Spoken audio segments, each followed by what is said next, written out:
The Black Monk House in West Yorkshire is thought to be by many people one of England's most haunted houses. Located at 30 East Drive in Pontefract, this two-story house looks very similar to all the other houses located in the neighbourhood. But what makes it very different is the very scary events that have taken place in the home for over 50 years now. Supposedly a very active poltergeist has tormented people at the property for the last 50 years, and the haunting doesn't seem to be going away anytime soon. In 2012, a movie called When the Lights Turned Out was released that was based on the true poltergeist haunting that occurred in the house in the late 60s.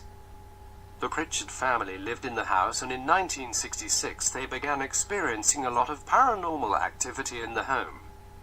At first, lights began to flicker and turn on or off without anyone near the switches. Then furniture began to be moved by an unseen force. Family pictures were destroyed by being slashed or ripped up, and even pools of water were found in different parts of the home without any clue as to where or how the water got there. As time went on, the haunting in the home became even more severe. Heavy breathing sounds were heard by many people. A policeman, a vicar, and even a local MP all witnessing strange events while in the house, but still no one had any idea what was happening or causing the strange events. Things became really scary for the family when a black-shadowed figure started to be seen on numerous occasions. Then, as quickly as the strange events happened, they stopped for almost 2 years completely. Then one day the activity started again, but this time most of the activity happened to the 14-year-old daughter Diane Pritchard. The young woman was grabbed and thrown out of her bed a number of times, and on one occasion was violently grabbed by the throat and pulled up a flight of stairs all the way to the top. After the violent attack, scratches and bruises were seen on the girl's throat and body. Trying to coexist with the ghost, the family gave it a name, calling it Fred. They tried to have the property exorcised, but afterwards things seemed to get even worse. On one occasion, a friend of the family was said to have spread holy water throughout the house.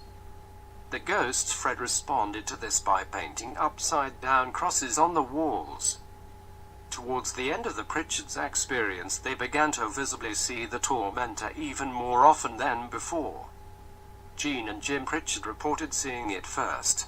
They were both woken up one night to see a cloaked, dark figure standing at the bottom of the bed. The ghost just stayed there watching them before it simply disappeared. The figure was also seen by others members in the family, including Diane, who still seemed to be the entity's main target. Although they seen the ghost a number of times, none of the family members ever seen its face, which was usually covered by shadows or darkness. Right when the haunting seemed to be at its worst, the strange disturbances just simply stopped. The haunting completely disappeared, with no activity experienced by the Pritchards again since. The Pritchards have moved out of the house now, but since the release of the movie in 2012, other people's interest and activity around the property have seemed to awaken the entity that resides here. Once again, strange sounds, bumps and growling have been reported here by a few different witnesses. What exactly is causing the paranormal activity here is unknown. Some think it might be the bloody history that happened in the area many years ago. Others think that maybe the Pritchard family started it up. One thing for sure is that some things are better left alone, and this haunting might be one of those things. People's curiosity seems to be bringing this haunting back again.